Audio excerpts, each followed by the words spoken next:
qui sont éliminés d'office, si jamais on vote réellement, ils sont éliminés. Alors qu'est-ce qu'ils ont fait? Ils ont pris tous les mots magiques. C'est les mots magiques, les enfants, qu'est-ce qu'on disait dans le temps? Tu dis bon, je vais donner une fleur. Mais ceux-là, ils ont créé le Moustapha pour s'occuper de l'avenir des Algériens. Il faut les rejeter. C'est pas possible. Mais il va se faire foutre. C'est qui c'est Bouteflika? Mais je n'ai rien à foutre de sa gueule. Qui c'est Bouteflika? T'as compris? Sur cette question des billets d'avion et les autres points. Nous sommes descendus en Algérie pendant 2 mois avec le CIE, le Conseil national d'immigration, sur le terrain. Nous avons rencontré, y compris Ali Benflis, pendant 1 heure, nous avons rencontré tous les candidats, tous les partis politiques, pour parler justement de cette communauté algérienne qui est oubliée. On est reçu par le QG de Bouteflika, on est reçu par Ali Benflis 1 heure durant à discuter de ces problèmes-là. Et nous avons opté pour soutenir Bouteflika. Vous savez pourquoi? Oui, alors. Pour nous opposer, nous voulons avoir une opposition constructive. Nous votons, nous voulons des résultats. Et c'est à la société civile de faire le reste. Ça veut dire que cette fois-ci, c'est la bonne. Écoutez-moi bien. Oui. Notre engagement, nous avons rencontré le cabinet du ministre des Transports. Écoutez, nous avons des garanties. Nous avons, pour une fois de l'histoire, depuis que les députés exilent, nous avons un député que je salue, que je me suis opposé à lui, qui est Jamal Boras. Il a fait un travail extraordinaire. Il a écouté les associations. Il nous a accompagnés. Nous, on ne parle pas dans le vide. C'est pas dans les cafés, dans les fourgons. On est dans le réel. Même Benflis, on l'a rencontré. Attendez, le 18 avril, donc il y aura réduction des billets d'avion. Écoutez, vous avez des garanties? Réponse très claire. Je vous jure qu'en dehors de la période estivale, nous avons obtenu des milliers de billets pour les familles nécessiteuses et tout ça qui va être en application. Et ce n'est pas cette élection. Si on soutient Bouteflika, c'est pour avoir droit à une opposition constructive. Moi, je suis devant les auditeurs, je reviendrai vous voir. Je vous jure, avec le député actuel qui est Jamal Boras, Wallah, on va aboutir à la réduction des billets d'avion. Bon, bah, il est très tout. sûr. Donc voilà, donc je ne parle pas dans le vide. C'est aussi la promesse de Ali Benflis dans Dieu son sait que nos deux associations sont actives. Voilà, on a bien compris votre message. Alors justement sur la question des promesses non tenues, et puis c'est aussi une promesse... Excusez-moi. Sabria Drinis.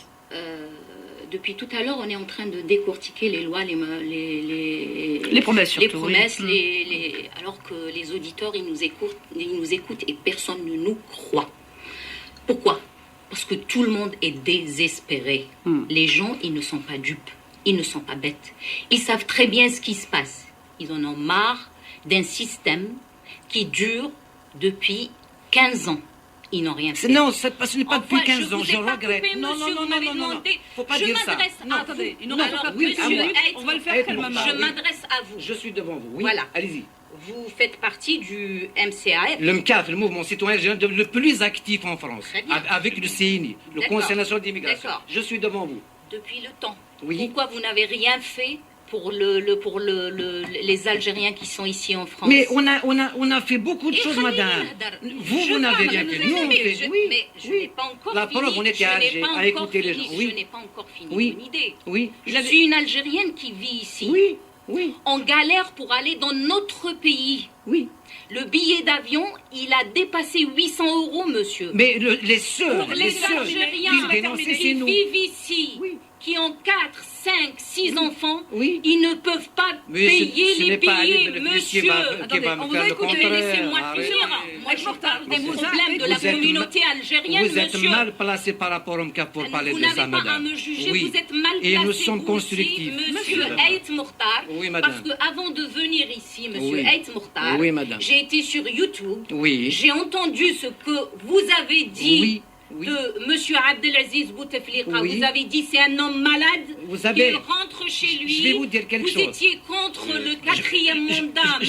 Aït Mourtar. Je vais vous dire quelque chose. Vous étiez contre le 4e mandat, M. Aït Mourtar. Je vais vous dire quelque chose. Vous avez critiqué Saïd Bouteflika. Non, je ne critique pas Saïd Bouteflika. Vous avez parlé de la corruption. La corruption, j'en parle toujours. Le dossier que vous avez déposé plainte plainte contre Chekib Khalil. Vous avez tourné la veste. Vous avez tourné la veste et vous parlez de monsieur Benflis. Benflis n'a pas tourné la veste. Vous avez tourné la veste. Je n'ai pas encore fini. Je ne tournerai pas la veste. Laissez-moi parce que depuis tout à l'heure, je n'ai pas parlé. Depuis tout à l'heure, monsieur Ed Mourtar, comment on peut faire confiance en quelqu'un comme vous qui a changé, qui a tourné la veste, qui a menti au peuple? Ça fait 15 ans. Je n'ai pas menti au peuple. Ça fait 15 ans. La communauté algérienne, elle est traitée comme une vermine dans son pays, monsieur. Vous savez, madame. C'est comme des réfugiés. On est dans l'aéroport. Et le la communauté algérienne, c'est nous. Ce n'est pas vous. Comme des réfugiés de guerre. Nous avons activé. Soit on arrête ça ou... Vous savez, les seules associations